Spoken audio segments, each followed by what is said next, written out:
Let's roll. It's the Combat Sports Report. I am Gabe Morency on the SportsGrid Television Network, Roku, and much more. Let's do this thing. We've got a stacked show today. Our boy James Lynch on Sports, is going to step up and join us. We got UFC Winnipeg. Tom Zeffino will kick it with us. We got some best bets of the week. We got the news of the week. We got the videos of the week, and we got our BKFC fighter of the week as well. A man coming off his third consecutive knockout victory, and not bad. Got a trip to Hawaii in the process doing it. The Dark Knight, Joseph Creer, in the house. Congratulations on your third straight win, man. Thanks a lot for taking the time to be with us, bro. So, the question I always have after a tough fight is, especially in bare knuckles, how the hands feeling? I'm in the fight, in my hands, no cuts this time or anything like that. Now, you fought in all different forms of combat sports before. Is the hands the biggest thing when it comes to bare knuckle? Like, even more so, you can get punched in the face, right? But you can still punch back if you get punched in the face. You break your hand in a fight and stuff, man, you're in a lot of trouble. And there's a real technique to it, isn't it? I've been talking to so many fighters, bare knuckle, I think a lot of people just sort of think, you guys are just brawling type thing. It's like, no, man, if you can't just swing wildly, you're going to catch an elbow, you're going to pop you know what I mean? You don't want to hurt your hands. When you throw, you got to make sure it counts when you throw, doesn't it? It counts so much in BKFC, doesn't it? Yes, sir. What I try to do is I don't ball my fist all the way up. I keep it a little open, and I'll ball it up at that last second when I know I can hit the target. And you're right. Just watch out for the forehead. Honestly, watch out for the chin. Really, the chin, huh? Elbow. To get them in the jaw around here on the cheeks. That's where it's softer. You don't try to hit the guy in the back of the head, not just because of the rabbit punch or anything, but just because it's hard back there. Just certain things you got to look out for. But this is the results of the bare knuckle fight. It's just a little swollen. Damn. Yeah, just a little, man. That pinky's a little popped out there a little bit there. Yeah. Well, that was all jacked up. Yeah. So another thing I realized about BKFC, and you got a BJJ background, there's a lot of clinching. There's a lot of sort of Muay Thai clinching, and it's not just boxing. It really is just sort of more of a full combat sport than people realize. How much of your background has helped you in this sport? And am I right in saying that? Did it surprise you? You're like, damn, there's a lot of clinching, and there's kind of there's more than just punching people and boxing in this. Well, I've competed in all the sports, Muay Thai, Jiu-Jitsu, MMA, and now bare knuckle boxing. And really, as a pure boxer, they don't let you clinch as much. Like, once you get a tie up and there's a lull in the action, they break you. But in a Muay Thai fight, you can clinch all day. And in a grappling match, there's always the clinches, the collar ties, and things like that. And I just try to incorporate all of that, just knowing that I have to keep one hand free and working at all time. So I'm pretty confident there. Keep your opponent thinking too, right? It's, things that he's not used to seeing. So, as I stated, I was looking. You get a trip to Hawaii. I got to tell you, there's a lot of fighters in BKFC. They'll fight regionally, kind of all right, I'm from here, I'm from New England, I'm going to fight in Mohegan. I'm from Florida, I'm going to fight in Hollywood, etc. They got you flying all over the effing place, bro. You're all over the place. You've been racking up the miles and seeing a lot of different places along the way. What was it like fighting in Hawaii? This is actually my second time fighting in Hawaii. I fought there maybe 6 or 8 years ago. You'd have to look at my record for Bellator. So that was my second. This was my second time, and it was the same. I love the people. I love the culture. Everybody's really, really respectful. You can feel a lot of love and everything. And I have friends over there that are stationed there from the military, and I love it. This is my second time, and I'd love to go back and do it again. It was a great time. Now, one thing that stands out to me about you, and I've been talking to people. There's a lot of people in the BKFC in their late 30s, their early 40s. We see in the UFC, there's fighters that sort of only start to figure it out in their mid 30s. we're in a new era right now, aren't we? I mean, basically, look, man, you're a 43, 44-year-old man literally fighting dudes half your age sometimes, right? Like, Yeah. BKFC is pretty wild. Like, you got to respect, like, a 21-year-old kid, right? That's like, hey, I'll do this. Let's go. So you got, like, grown men. You got kids. Like, you got all kinds of different mix in this company. How do you feel, man, like basically as a middle-aged man right now? And you're looking pretty damn good. And seems like you're just starting to figure this BKFC thing out right now, riding a 3-fight streak. Yeah, I've been with the BKFC for, I guess, 3 years. We're right in the 3 year and X amount of month mark. And just like everything I do sport-wise, like if you just give me enough time, I'll figure out how to play the game at the appropriate level. And my age, never worry about how old I am. I'm still this immature 16-year-old kid in my head. Yeah, I feel you. I feel you. And I'm older than you, bro, and I feel you. Trust me. Yeah, I've always kept myself in shape. So, I do like the fact that everyone I step in the ring with is younger than me. I joke with everyone. I say, no matter what, every time I step in that ring, somebody's going to be younger than me. And then it's funny because they start realizing, oh, they're older than I am physically when the fight starts. And, so I don't really worry about that. I don't know. I think you're an inspiration, man. Like, for real.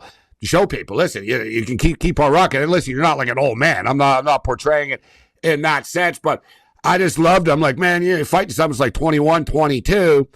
So 3 in a row right now. You're in pretty good shape right now, considering, we speak to fighters after the fights, and a lot of them need to wear sunglasses after. They got cast on their hands.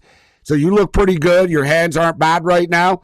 How long before you get an opportunity to fight again? And do you have an insight to this? Where you're going to fight? Do you want to fight someone specifically? What's next for the Dark Knight?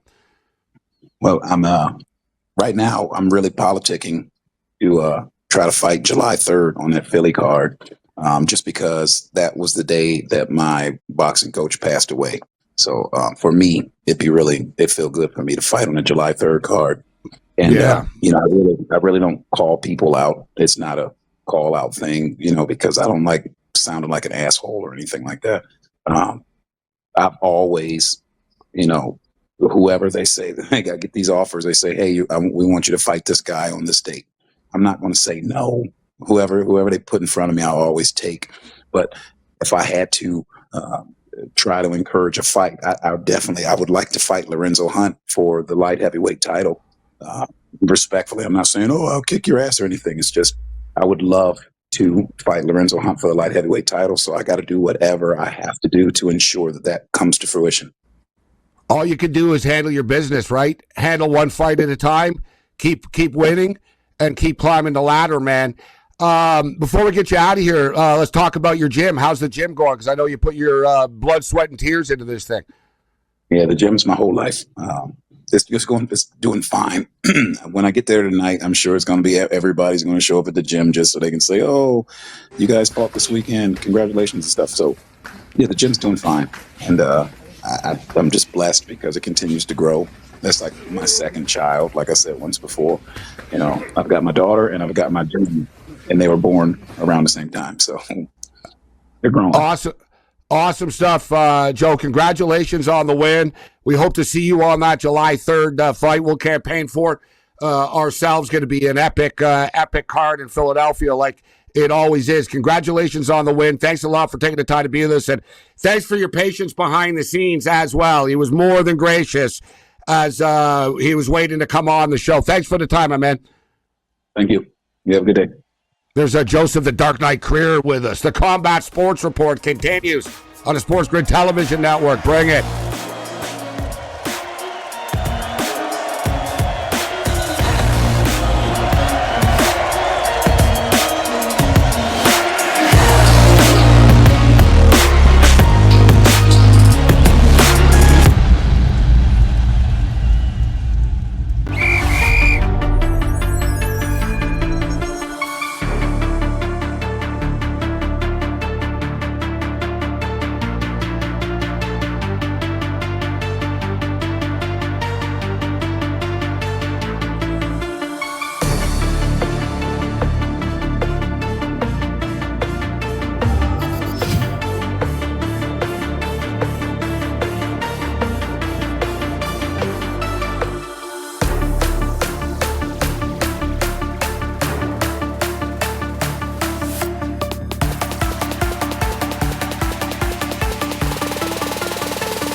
Combat Sports Report continues. I am Gabe Morency on the SportsGrid Television Network. I told you we've got a stacked show, and I meant it. We've got a stacked show. It's always great catching up with James Lynch. Does a great job covering the world of combat sports.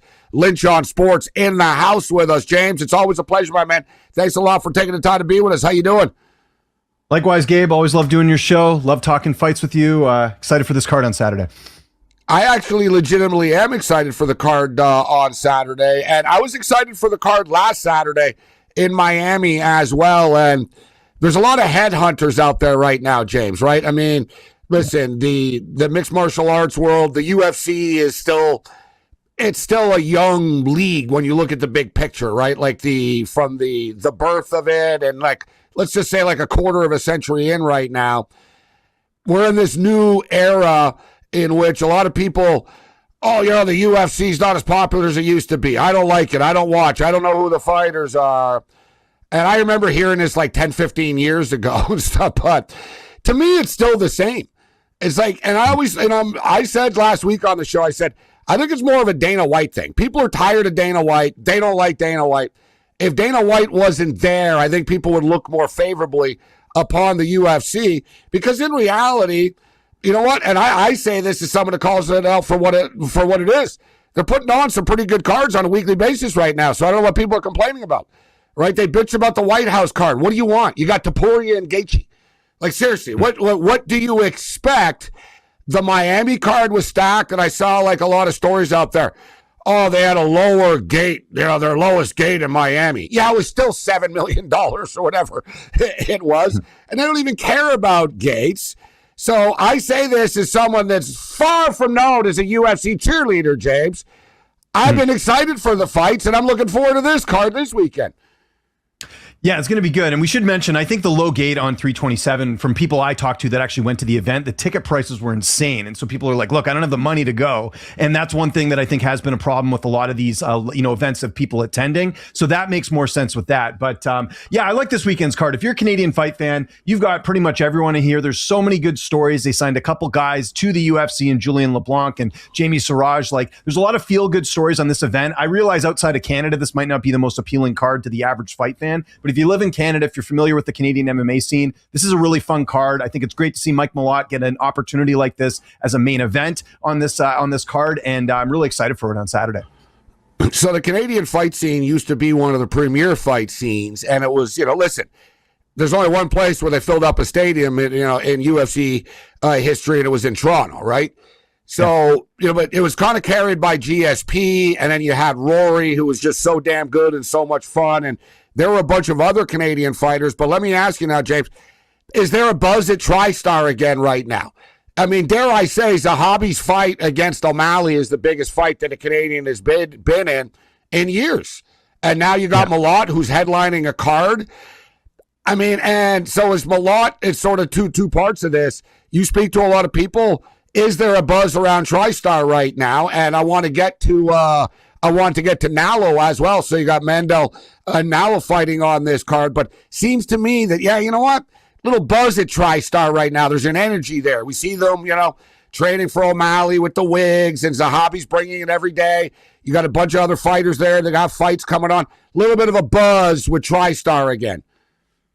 Little bit, yeah, I would agree with that. And Mike Malott's actually at Niagara Top Team, and that's another gym that's really come to prominence over the last little bit. Like, if you ask people in Canada who the best gyms are, it's TriStar and Niagara Top Team. So those are two really prominent gyms. It's great to see Eamon get that spot on the White House. I was super happy for him. This is a guy that including myself, I did not see him going on a 7-fight win streak after losing to Vince Morales in Ottawa, way back in, I don't know what year that was, but to see the run that he's gone on and to see him get rewarded with an O'Malley fight is super cool. Mandel Nalo, Gabe, you talk to anyone at TriStar and you ask them who the most talented guy in the gym is outside of GSP, they'll tell you it's Mandel Nalo. So this is a case of a fighter that, maybe hasn't reached his potential in the cage, but really good opportunity this Saturday against Jai Herbert. A lot of people are really excited for Mandel to break through. He's a little bit older, but I think there's some potential there in the lightweight division for Mandel Nalo. Yeah, but haven't we seen now, James, over the last, like I said, the sport changes and evolves, in which it used to be, almost like a running back. He's on the wrong side of 30s, in his mid-30s, almost the end. We see a lot of guys, some guys only sort of click in their mid-30s now. some guys get that second and third wind. I thought Andrei Arlovsky was done 15 years ago, James. Right. Yeah, I did too. He's the BKFC. He did. He lost like 4 fights in a row, whatever, in Strikeforce. It's like, yeah, he's done. Like, it's over. It's like, no, he's not over. It's 15 years later. And, he, so you get these second wins, but this Nalo dude has really put it together, hasn't he? I mean, he fought in Bellator, like he's fought in before, and, he didn't win. He was sort of, win-lose type thing, but dude, he's just been murdering and smashing people for the last couple of years. Now he makes his UFC debut, fought in the Contender Series. What are your thoughts on this fight? I'm really excited for it, and I think Jai Herbert's a good opponent. Remember, Jai Herbert knocked down Ilia Topuria when he fought at lightweight a couple of years back, so Jai Herbert's been in there with some good opposition, but I think the big thing with Matt Mandel, just kind of looking at his career, is he just needs the opportunity to really break through, and I think being in the UFC now, he's going to get that. When he was in Bellator, let's be honest, Gabe, he wasn't really properly used. He was on undercards. He wasn't prominently featured, and now that he's on a main card, on a UFC event coming up this Saturday, I think he's going to really break through. He's got the talent. It's just the matter of putting it all together, and I think he will this Saturday against Jai Herbert, and I'm really excited to see what they do. They seem to be, the UFC anyway, seems to be very generous to the Canadian side of things with some of the signings, with some of the names they put on this card. So I think it's a really good opportunity for Mandel, and I think he goes out there and finishes. I think he does make a statement on Saturday. There's a lot of favorable fights for the Canadian fighters on this card. On the other side, I wanted to ask, James, though, does Malott have a chance, as opposed to any of these Canadian fighters, have a chance to actually become ranked and take that next step instead of just sort of be, all right, they're going to sell some tickets on a Canadian card. And as far as the hobby, we have a lot of time before the White House card, but dude, I knew him when he was a teenager. Oz's brother, he was heavily hyped and stuff. I gave up on him, right? I was like, no, he's not. He's never going to be what you guys think he was going to be in all this just because he's Oz's brother and he hangs around TriStar. And he wasn't. Like, it took forever. And I'm talking about late bloomers. Here the guy is right now in a consequential fight that, if he wins, is life-changing for him, for real, actually. But we'll get James's picks and thoughts on the Winnipeg card on the other side. The Combat Sports Report continues.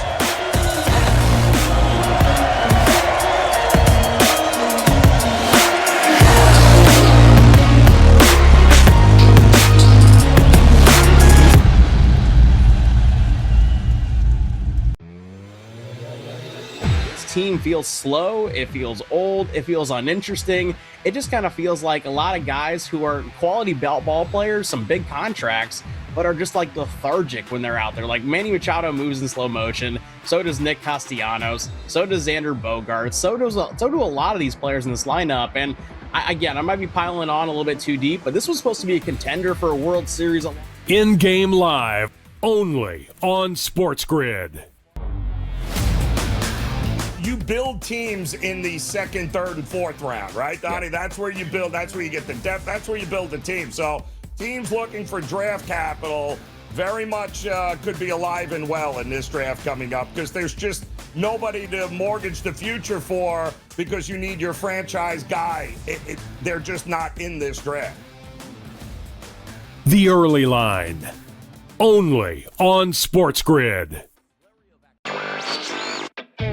The fact that we are seeing now multiple states propose, not just prop bet bans, but getting rid of online sports betting altogether, really shows kind of the pushback that the industry is facing right now, and kind of the crisis it has to make sure in the public spotlight that it's being viewed accurately, and that it's working with lawmakers on, common sense proposals. Newswire, only on SportsGrid. Now, I see him 15th, 16th, somewhere in that ballpark, and I think that makes sense, Donnie. I don't see him in the top 10. I really don't. I mean, when you look at, let's say, 11, 12, 13, 14, 15, you start going into that, teams like the Cowboys or the Vikings or the Chiefs, and, could they take a flyer? Prediction Markets Edge, only on SportsGrid.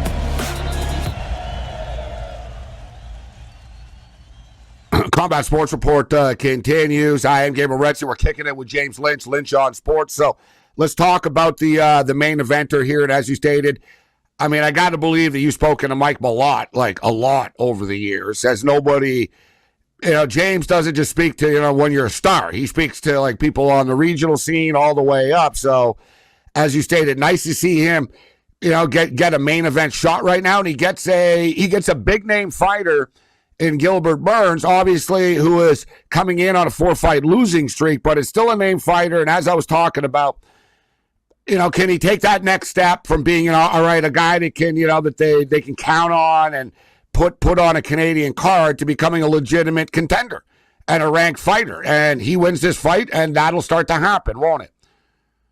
Yeah, absolutely. And it is a good test for him here, but we got to look at who Gilbert Burns is losing to. He just lost to Michael Morales, who's a guy that potentially could be fighting for the title next. He's got some serious power. The thing you're kind of betting on in this fight is what Gilbert Burns are we going to get? He's close to 40 at this point. He's been knocked out a bunch of times. He's been finished. How will that durability look against a guy like Malott, who we've seen finished opponents? However, that level of opposition hasn't exactly been super high over the last little bit of guys that he's beat. Now, Malott had this test a couple years ago. You remember this, Gabe, at UFC 297. He fought Neil Magny in a fight he was winning, and then he gassed out and he got choked out. I'm sure he's learned from that. And this is a main event. I think the cardio is probably on point.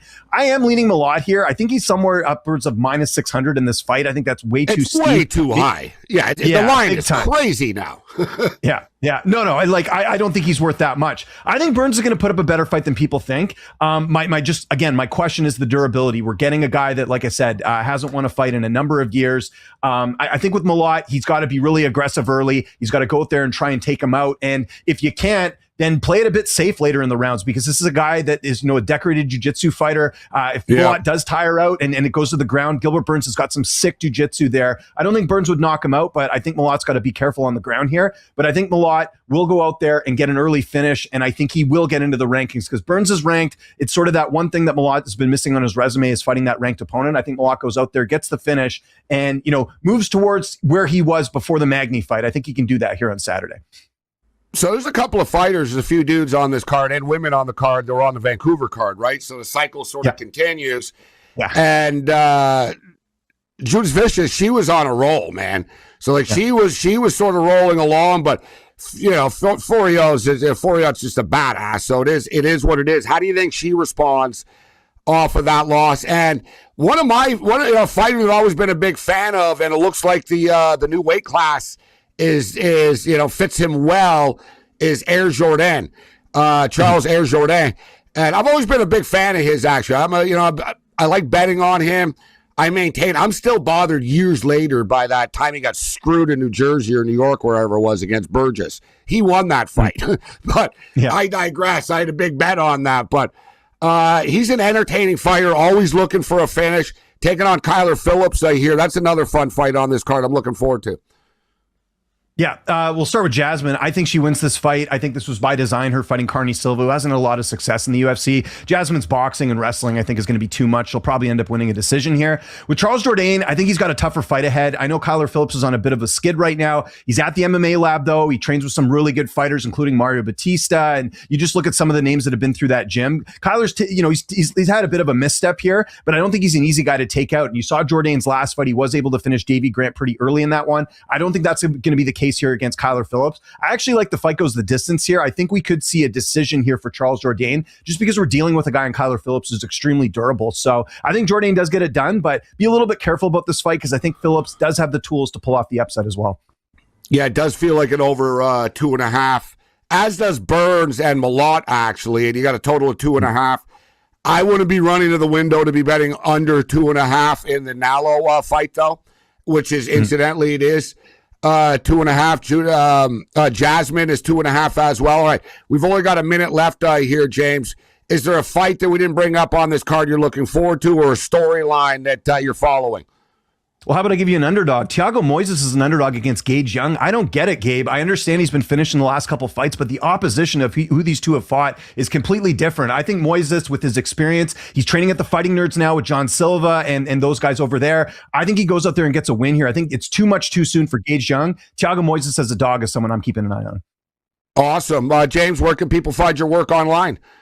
Easy. Lynch on Sports everywhere. Twitter, TikTok, Instagram, YouTube. That's where you can find me. Always a pleasure, Gabe. Thanks for having me on, man. Lynch on Sports. James, it's always a pleasure, man. Thanks a lot for taking the time to be with us. There's James Lynch. Lynch on Sports. Tom Zeffino is going to step up and in. We'll get into some best bets and more. Combat Sports Report continues. Bring it.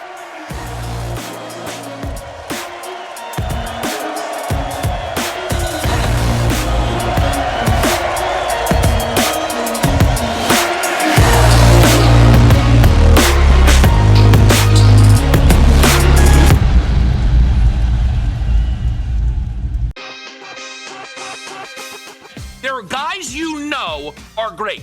We don't know that about Cal Raleigh. It is possible that Cal Raleigh isn't one of the 5 best catchers in baseball by the end of this season. And that's the difference. It's not possible that Aaron Judge isn't one of the 5 best outfielders in baseball. That's not on the board. It's on the board for Cal Raleigh. Game time decisions. Only on SportsGrid. The fact that we are seeing now multiple states propose, not just prop bet bans, but getting rid of online sports betting altogether really shows kind of the pushback that the industry is facing right now, and kind of the crisis it has to make sure in the public spotlight that it's being viewed accurately, and that it's working with lawmakers on common sense proposals. Newswire. Only on SportsGrid. We may be talking about this as one of the best divisions in baseball. It's not generally something we do, but if the Pirates just hold court and the Reds just hold court and the Cubs are in this thing, the Brewers are going to be there in the end too. I mean, that's 4 of the 5 teams. I do think the Cardinals are going to push back at some point. They'll fall back a little bit, but I got 4 teams with a possibility of making the postseason here, Donnie. Pro Baseball Today. Only on SportsGrid. There is one cardinal rule in sports media. You do not mess with the game or the ability for people to watch the game. These streaming giants better figure out how to deliver a live sporting event without any hitches, because broadcast television understood this for decades, and they know, Donnie, hey, there is nothing more important. The Early Line. Only on SportsGrid.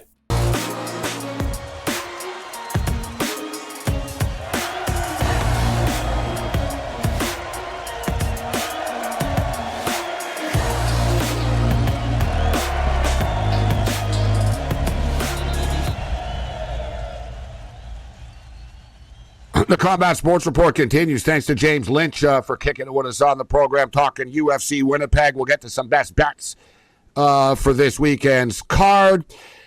And it was a wild weekend, obviously, in the UFC. The Curtis Blades and the Josh Hokett fight was the fight of the year. And, the heavyweight division has, kind of been a train wreck for a long time.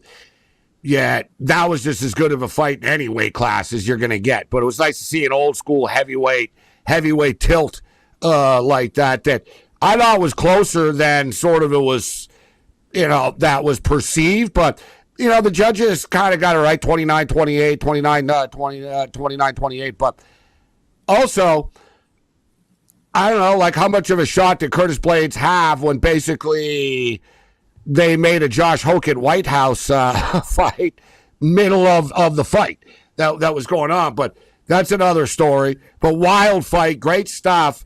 And then one of the stranger sequences, Tom, in a main event, I couldn't help but think of Anderson Silva and Chris Weidman. Right, there's going to be, once in a while, every couple of years, you get these sort of freak injuries in the cage. That we've seen, and it happened to Ahlberg, and it goes from feeling sorry for Ahlberg, right? God damn, this guy gets a title shot, and he's about to lose because, his calf just exploded or whatever the hell just happened, and he can barely stand, and we all saw it. Yet, for whatever reason, a guy that trains in the woods and has some weird voodoo killer spirit becomes Gandhi and feels mercy for Carlos Ahlberg And I saw at the time when he said, no, come on. And like, let's hit me.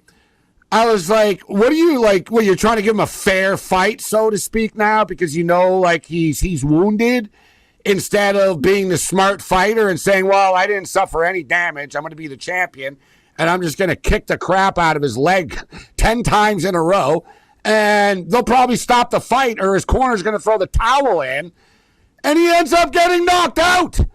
And then said, oh, I showed mercy. I want a rematch. And Oberg kind of said, you know what? No. No. You didn't show mercy. You were an idiot, and I never thought you were some psycho killer. Unbelievable turn of events. Yeah, and you don't show mercy. First of all, that's nobody does. And also, you don't get a rematch. It's not you don't get a rematch game. Exactly, and even in a football game, like dudes try to kill each other all the time. 66-0. Okay, fine. We'll start running the ball, but yeah, it's a fight. Right. You know when you show mercy if you're a fighter? After the fight. After it ends, you put your arm around Oberg, you go, that's tough break. Let's fight again when you get healthy. And then you raise your arms as the victor. Oberg gets the rematch. Just like Tom Aspinall. Tom Aspinall blew out his knee against Curtis Blades. Took that loss. Curtis Blades gave him the rematch as soon as Blades was healthy. And yeah, I mean, it was weird. And we were on the live show, and when the first time I saw the knee buckle or whatever it was that buckled, I was like, okay, this is not the way I wanted to win this ticket, but this is going to be a winning ticket. I had Yuri inside the distance, and then he starts pointing and he starts backing up, and then we start talking. We're like, he wants a longer fight. He doesn't want to take him out like this. And we're all just kind of blown away, and we're all just kind of holding our breath. And, Oberg, he's got nothing except for just throwing a hard left hook and, just defending himself. And that's all it took. That's all it took to win. So I don't see how you get a rematch off of that. You got a guy on one leg. He knocks you out. There is no rematch. It's Oberg gets healthy, whoever's there when he's healthy. I mean, hey, maybe it's Yuri. Maybe Yuri is the guy. Maybe he wins a couple fights in the next year as Oberg gets better. But yeah, you can't be expecting a rematch when you lose in that fashion. It's just crazy. Yeah, and I'm with you. And, you don't make Yuri, it's sort of, you give him a little bit of slack in the sense that, you don't have to win 5 fights. Like I remember, Uriah Faber used to climb the ladder, lose, right? And then he'd be like, "All right, you got to win 5 or 7 times again, and we'll see you in 2 years or whatnot, right? And then we'll give you another shot." Listen, the division's not that deep. I'd say another 2 fights. You got to win 2 fights. Yeah, it's not like you're getting a title shot next, and then all right, you win 1 fight. No, there's other guys. You had your shot. Like it sounds crazy, but it's the fight game. And Oberg smartly, and I thought too, if I was Oberg, I would call Pereira out. Even if you get murdered, it's the money fight. You know what I mean? Yeah. It's the money fight after. So you call Pereira out, and you were the kickboxer, right? You came in, it just sort of writes itself in a way. And we see if you're confident and you call people out and you back it up. Now, did he back it up? Yeah, he just won on one leg. So to me, the Oberg legend almost grows where it's like, damn, let's see this guy with 2 legs now. Well, look what he just did with 1 leg. Yeah, I mean, he showed he's got power. He doesn't need 2 legs under him to land a big, heavy shot. And I got to be honest, in this division, I mean, it's not the best division right now. It's who's there? There's some guys that are pretty solid. Oberg showed that he's got the power to basically do whatever he's got to do, and if he's healthy, he's a real problem. So yeah, you might as well shoot for the stars, call out the biggest names, and try to get those money fights at this point. All right, so let's get to UFC Winnipeg. It's a lot of there's a few of the same fighters are on the Vancouver card. They do this, and every time they've come to Canada, I mean, Canada used to get real cards, right? Because they had GSP and Rory McDonald, and they would have, they got 55,000 people in Toronto, etc. But they used to have big pay-per-views a lot in Canada. Now, they throw the fight nights to Canada and they stack the cards with Canadian fighters. And for the most part, the Canadians do very, very well. So we have like a rinse and repeat scenario here. But this time, Mike Malott is actually the favorite. And yeah, okay, you can make an argument that Malott should be the favorite. Gilbert Burns has had a bigger resume, bigger career, etc. He's lost 4 in a row, but he's fought in the best of the best. Yet the price range of Malott is in. Like, did it surprise you? It's absolutely insane, bro. Yeah, it is, man. And as a backer of Gilbert Burns for most of his career, that's a number that's kind of hard to resist. Yeah, I mean, Burns has had a tough run recently. His cardio seems like it's fallen off a little bit. He was absolutely mauling Jack Della Maddalena. He took him down 7 times. Was on his way to a pretty clean win there, and cardio kind of fell off. And I look at Burns a little bit, kind of like Moicano. Like Moicano recently, we kind of questioned his cardio. And then he comes and fights a guy that, is on a bit of a streak, kind of an up-and-comer. And Moicano looks like he's a 10-1 favorite. Like, that fight didn't even look competitive. So I think there's a world where that happens, where Burns just comes out, takes him down, does what he has to do. He's the better overall fighter. The resume's there. And his career is on the line. Right? I'm not saying he gets fired automatically. We're in a new world right now. It's not 3 strikes, you're out like it used to be. But when you lost 4 in a row, bro, your career's on the line. Let's call it like psychologically, your career's on the line. You got to win. Yeah, he's definitely right there. And, and like he potentially, like he's a guy, he's made his money. He could be on the retirement track. Like if he loses this fight, maybe he thinks about walking away. But I think he's going to come here and try to make a statement.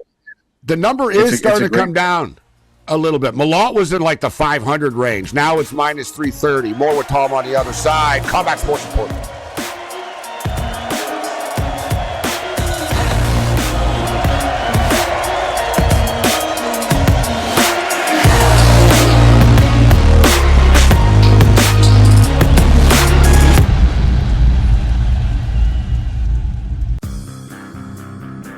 Whatever your next job is, the first 24 hours, it's going to be a rehashing of this. Mm-hmm. You have to suck that up. You can't avoid that. Like, I haven't been in prison in 7 years. But people do bring it up. And every story written about me still references the fact that I got in trouble. Right. So, unfortunately, you have to live with that the rest of your professional career. The Craig Carton Show. Only on SportsGrid. Process is closed. Let's call it out for this, right? And is it their fault? You could, they've been just besieged and Embiid, but it just continues, Kevin, right? As soon as he's like, don't worry about my health, and then here we are, right? I would have traded him a couple of years ago. I would have gotten ahead of the curve, Kevin. Game time decisions, only on SportsGrid. All these idiots out there sounding off on Tiger right now. See, it's so easy to go after a guy that's hurt. He's hurt. Whether you call it whatever you want. He's got a little bit of an issue and he's going to fix. Okay? They're attacking. Attack. Why don't you all shut up and let him go do his thing? He had to leave the country to do it because of privacy? That's nauseating to me. Outspoken with Dan Cilio. Only on SportsGrid. At the end of the day, LeBron's going to have to put that team on his back. Can he do it? I don't know if he could do it for a 7-game series. Can he give you like 2, like, oh my goodness, LeBron at 31? Yeah, I think he can give you a couple of those games. But it's about the other guys that have to step up. Pro basketball today, only on SportsGrid.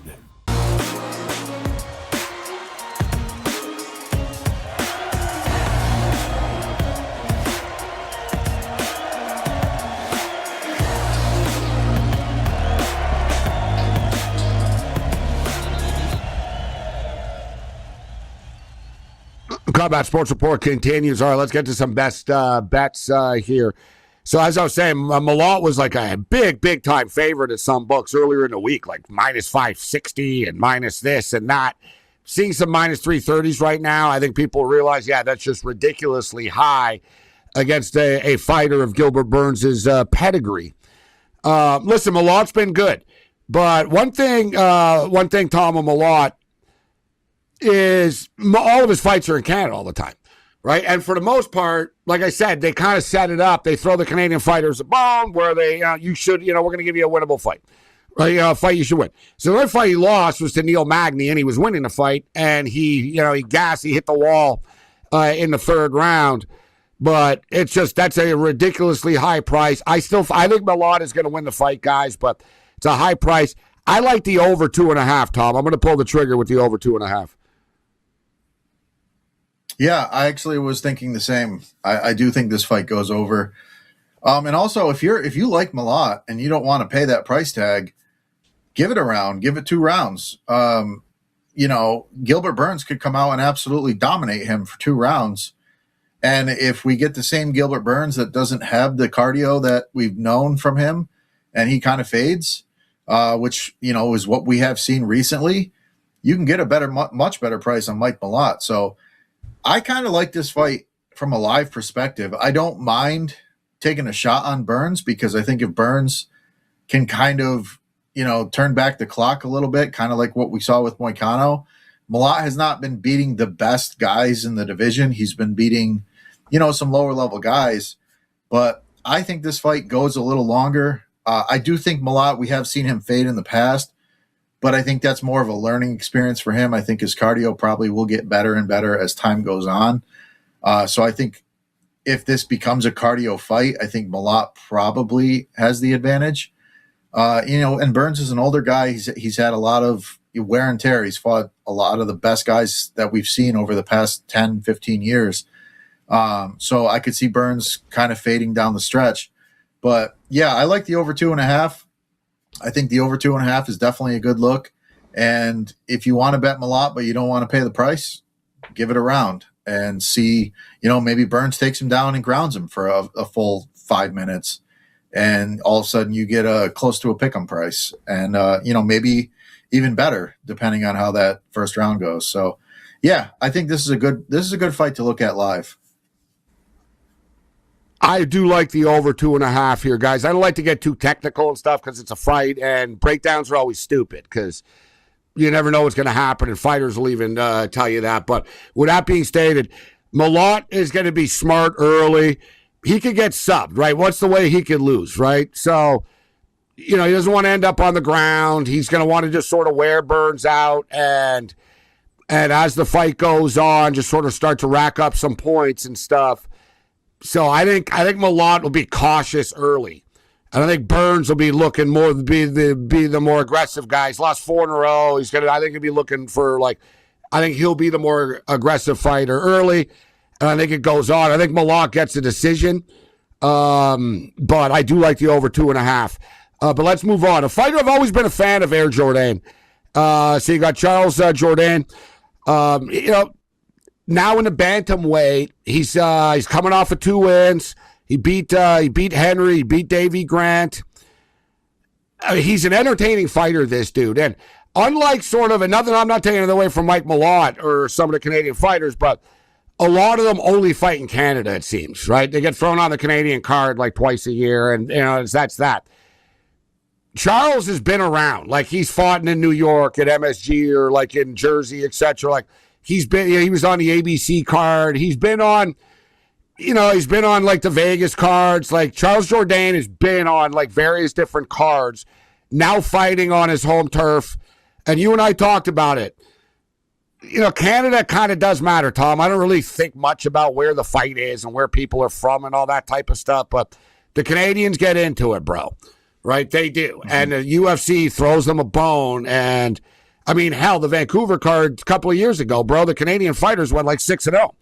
Where they set it up so the Canadian fighters kind of win. Yet Kyler Phillips is a badass, man. The guy's a serious vet. He's a systematic dude. And something that caught my eye here is Jourdain is a guy to finish his fights. 15 of his 17 career wins have come inside the distance. 4 of his last 5 haven't gone the distance in the UFC, whether he wins or loses. But Phillips is more systematic. 6 of his last 7 have gone the distance, Tom. What's your take on that fight? Yeah, and this is another good live look, I think, because Kyler Phillips, when he came into the UFC, I was a big Kyler Phillips guy. I was like, this kid's got it all. He beat Song Yadong. Like to me, I thought this kid was a champion. But really what he's shown is his cardio falls off after the first round, like almost every fight. And that first round, he's extremely dangerous. And again, like this is another fight where I feel like if you like Charles Jourdain, like you could easily bet him in the second round and probably get a pretty good price. But yeah, I mean, Jourdain, since moving down to bantamweight, he looks amazing. I mean, he's finished his 2 fights at bantamweight. He's got a nasty guillotine. He's got all the skills. He's got the striking. He's got the cardio. He can grapple. He's not a grappler per se, but he can grapple. He can scramble. He can do what he's got to do on the ground. And to me, over the course of 3 rounds, Jourdain is just a better fighter. And, the cardio really is the one thing that stands out to me in this fight. So I like Jourdain here. I could easily see him finding a sub as Kyler Phillips fades late in this fight. I could see him getting stuck in one of those guillotines because when Jourdain wraps that guillotine, it's a wrap. I mean, that the dude, he can lock onto a neck and it's pretty nasty. So I like Jourdain here. I think he wins. I like him. The money line's not crazy, so I do like him on the money line. But I like him as a live look, and I also like him inside the distance. All right, we'll get Tom's best bets of the card for UFC Winnipeg. On the other side, I like Charles in this fight as well, Charles Jourdain. But one of the best, it just fits, right? The air. It's, it just works. We've had some great nicknames today. The Dark Knight for Joseph Creer is a great nickname as well. Yeah. Best bets next with Tom Zeffino. Bring it.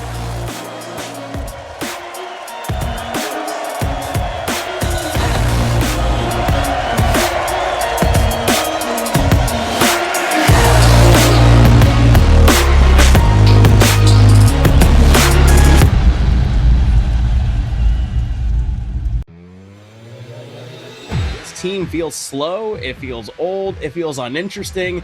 It just kind of feels like a lot of guys who are quality ball players, some big contracts, but are just like lethargic when they're out there. Like Manny Machado moves in slow motion, so does Nick Castellanos, so does Xander Bogaerts, so do a lot of these players in this lineup. And I might be piling on a little bit too deep, but this was supposed to be a contender for a World Series. In-game live, only on SportsGrid. You build teams in the second, third, and fourth round, right, Donnie? Yeah. That's where you build. That's where you get the depth. That's where you build the team. So teams looking for draft capital very much could be alive and well in this draft coming up because there's just nobody to mortgage the future for because you need your franchise guy. They're just not in this draft. The early line, only on SportsGrid. The fact that we are seeing now multiple states propose, not just prop bet bans, but getting rid of online sports betting altogether really shows kind of the pushback that the industry is facing right now and kind of the crisis it has to make sure in the public spotlight that it's being viewed accurately and that it's working with lawmakers on, common sense proposals. Newswire, only on SportsGrid. Now, I see him 15th, 16th, somewhere in that ballpark, and I think that makes sense, Donnie. I don't see him in the top 10. I really don't. I mean, when you look at, let's say, 11, 12, 13, 14, 15, you start going into that, teams like the Cowboys or the Vikings or the Chiefs, and, could they take a flyer? Prediction Markets Edge, only on SportsGrid.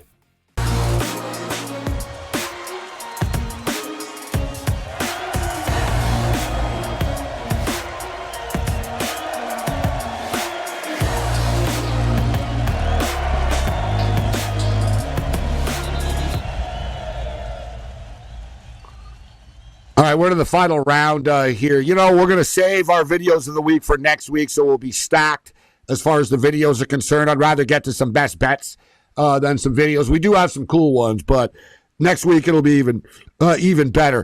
We'll get Tom's best bets here. I wanted to throw one fighter at you. I don't know what your excitement level about this guy is, but he's been smashing people, and on a on a 5-fight win streak, and not just winning, but absolutely like murdering people. And I'm talking about Mandel Malott, who makes his UFC debut. He did fight on the Contender Series. He's fought in Bellator before as well, right? So he's 36, so he's not a typical rookie fighter, but he's one of these dudes that's just sort of finding his groove right now. 5 first-round finishes in a row. He's training at Montreal's TriStar Gym right now. There's a lot of buzz about him, and this gym's kind of rocking right now because Zahabi's fighting O'Malley at the White House, so there's a little bit of a buzz going on at that gym right now, and a lot of excitement about Malott. People I've been talking to are like, yeah, man, this dude is like a killer, and he's